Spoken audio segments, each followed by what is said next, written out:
Hey guys, it's Yusuf, and today I was thinking I want to share some tips and tricks I use to stay on top of emails and calendars and notifications to really kind of make sure you're being as productive as you can while staying on top of everything.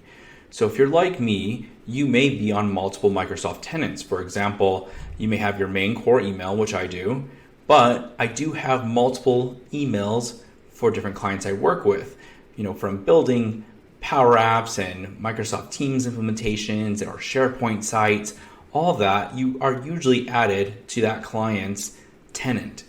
So what gets tricky is trying to manage your calendar, because if they're checking your availability based on the email they have set up for you within their tenant, your events are not going to line up. And so I'm going to show some tricks and ways that you can use Microsoft and other tools to keep your calendars in sync and all your notifications in one place.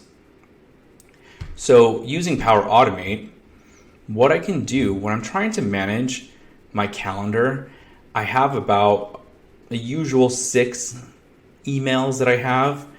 And it's because, I have my personal, I have my company, and then I have client emails whenever we're working on big projects. And so how do I keep those events all synced through all of my emails so no one's overbooking me or booking me when I have another event going on? And you can actually just use Power Automate to sync your calendars together.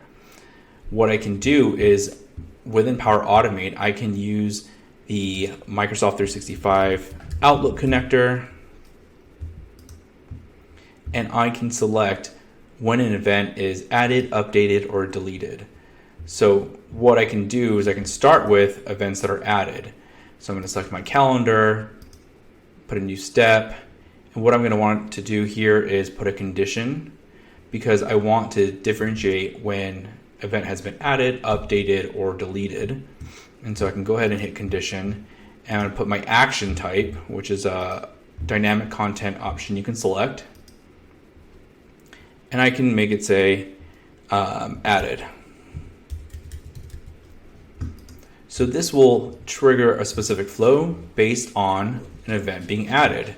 And what I can do here now is I can say I want to connect to Office 365 again and create an event.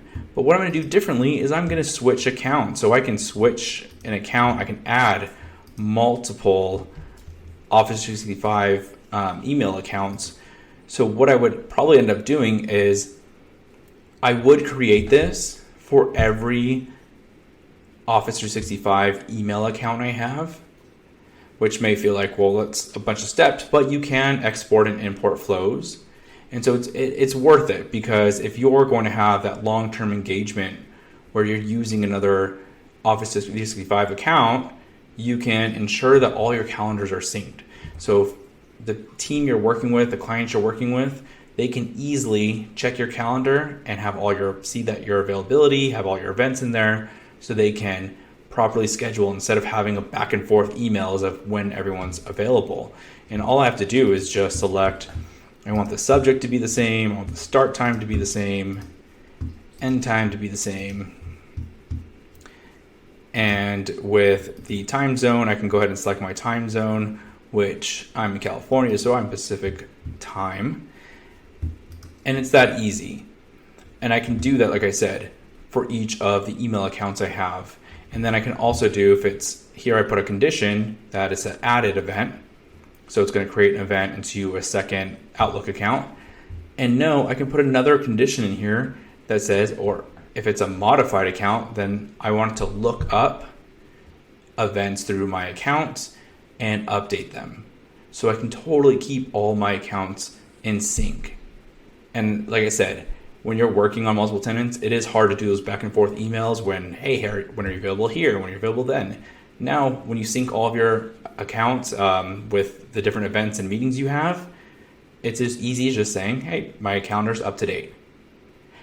Huge time saver, so you guys should definitely check this one out. Now, Microsoft Teams. When you're added as a guest to a team, that's great. You can toggle between the teams on the top right. But like I said, if you're on multiple tenants where you're getting a unique email address to that tenant, you're not going to have that capability to easily toggle. And so if you go to the settings and notifications of Microsoft Teams, you can pick and choose what you receive emails from. And so for me, I want an email when I get a personal mention, maybe a channel mention, team mention. I can select if I want replies to a conversation I replied to. If I want to email me, then that way those hit my email, because maybe you're more on email anyway, so it's nice to consolidate those messages.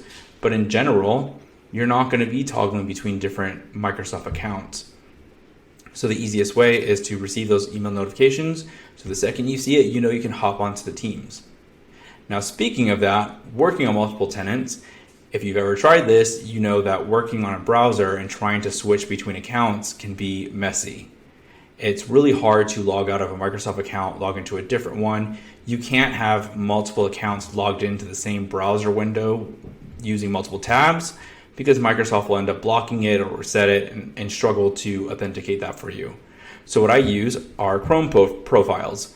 So if I'm using Google Chrome, I can create profiles so that I have one for client A, client B, client C.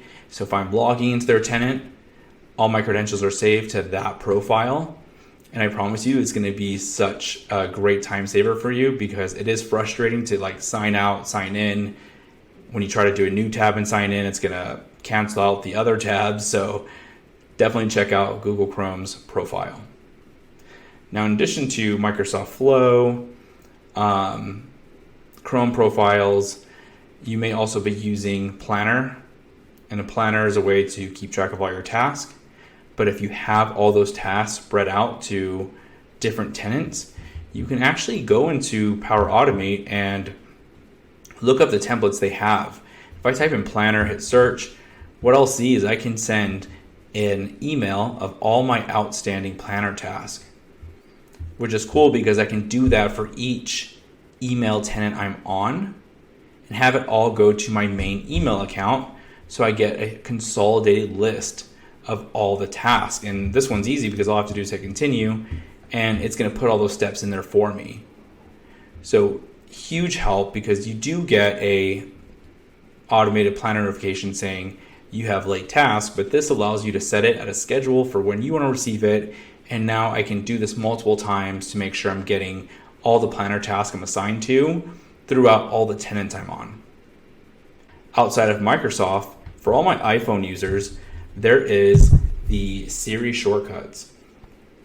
Siri Shortcuts are super cool because you can add things like easily make actions where it may send a text to a specific person letting them know you're running late or your location. So if you think of like being an on-site worker who does these on-site events, whether it's if you're a home builder, you're checking out a specific location. If you do carpeting, you may have on-site visits for measurements. And so you can easily make an action with Siri to trigger an event, to text someone and let them know your location so they know where you're at. I love that one. Android users, I don't know if you have the same type of thing, but for my iPhone users, I think Siri, the shortcut app that's already in your phone, is a hidden gem.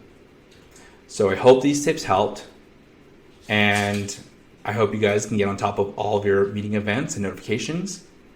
And I definitely hope you check out that iPhone Shortcuts app. It's as simple as saying, "Hey Siri, play my jam." Have a good day, everybody.